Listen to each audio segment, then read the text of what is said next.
안녕하세요, 대시입니다. 어젯밤 애플이 WWDC 2021의 이벤트 날짜를 공개했습니다. 물론 저나 여러분들이 기다리던 건 WWDC보다는 아이패드의 공개겠지만요. 여튼 이것 말고도 여러가지 소식 준비했으니 오늘 영상도 재밌게 봐주시길 바라겠습니다. 우선 오프닝에서 이야기했던 WWDC 2021의 이야기를 해보겠습니다. 이번 이벤트 역시 작년과 마찬가지로 온라인 행사로 진행하게 되었습니다. 그에 따라 무료로 진행되는데요. 이번 이벤트에서는 차기 OS들을 발표할 것으로 예상됩니다. 아직까지 발표하지 않은 아이패드 등의 발표 역시 이때 공개하는 것이 아니냐는 의견이 있는 상태인데요. 아직까지 이렇다 할 유출이나 루머는 없는 상태이지만 2019년 WWDC 때 맥 프로와 프로 디스플레이 XDR의 발표를 진행한 적이 있었던 것으로 보아 어느 정도 확률은 있어 보입니다. 날짜는 2021년 6월 7일에서 11일까지 진행하고 애플 공식 홈페이지나 애플 공식 유튜브에서 실시간으로 볼 수 있습니다. 혹시 WWDC가 어떤 것인지 궁금하시거나 그동안 애플이 어떤 패턴으로 신제품을 공개했는지 궁금하신 분들은 위 영상을 참고해주세요. 또 밤새겠네.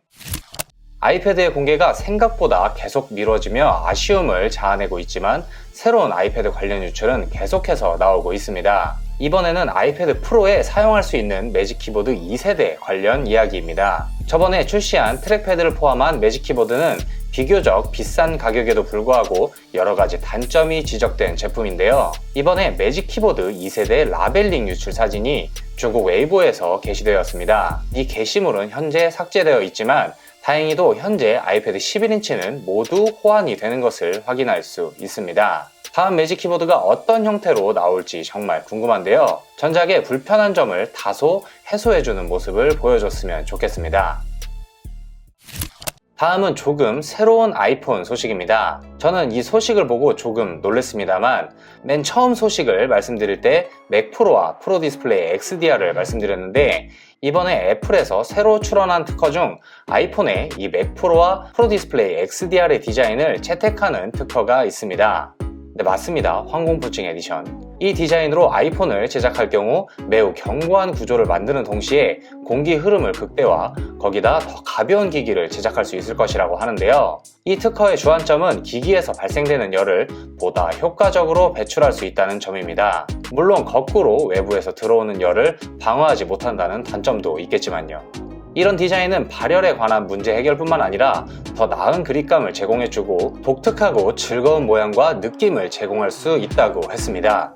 물론 저는 이 의견에 공감하지 않습니다만 또한 내부에 격자를 내장하여 강성과 강도를 향상시켜 치수 안전성을 유지하면서 아이폰을 장기간 사용할 수 있도록 한다고 합니다. 게다가 이 문의는 아이폰뿐만 아니라 2013년 출시된 맥 프로 모델에도 적용시킨 특허가 있습니다. 우선 발열 문제에 관한 애플의 연구가 지속되고 있는 것은 확인할 수 있겠지만 글쎄요, 이 디자인은 그리고 매번 말씀드리는 것이지만 특허는 특허일 뿐 그대로 출시하는 애플 제품은 극히 드물며 애플이 어떤 방향을 염두하고 신제품을 개발하고 있는지 엿볼 수 있는 기회 정도로만 생각해 주시길 바라겠습니다.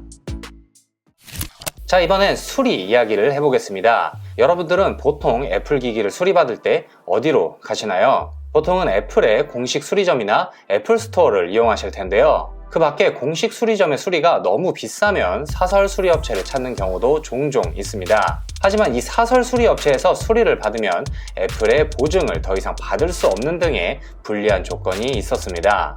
2021년 3월 29일 애플은 이런 독립 수리 제공 업체 프로그램을 확대한다고 발표했습니다. 이 프로그램은 2019년에 처음 도입되었는데 이번에 애플 기기를 판매하는 대부분의 국가로 확대하는 것인데요.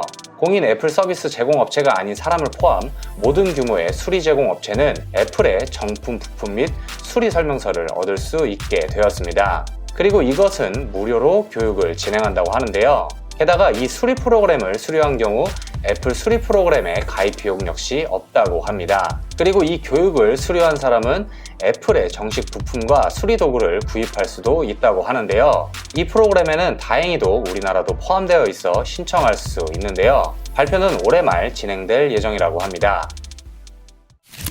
다음은 조금 속이 쓰린 이야기입니다. 국내에서 아이폰을 사용하는 대부분의 사용자가 갈망하는 애플페이 이야기인데요. 지난 1월 남아프리카에서 애플페이를 사용할 수 있을 것이라는 루머가 있었는데 2021년 3월 30일 기준으로 남아프리카 일부 은행에서 애플페이를 사용할 수 있게 되었습니다. 아직까지 남아프리카 공식 애플 홈페이지에서는 해당 업데이트가 진행되지 않았지만 출시는 빠르게 이루어질 것으로 보이는데요. 국내에서 작년부터 국내 카드사와 애플의 접촉이 있었으나 팬데믹 사태 때문에 이 논의가 중단되었다라는 소식부터 애플과 국내 카드사의 의견 충돌 등 소문만 무성하며 정작 국내에서는 출시하지 않은 애플페이.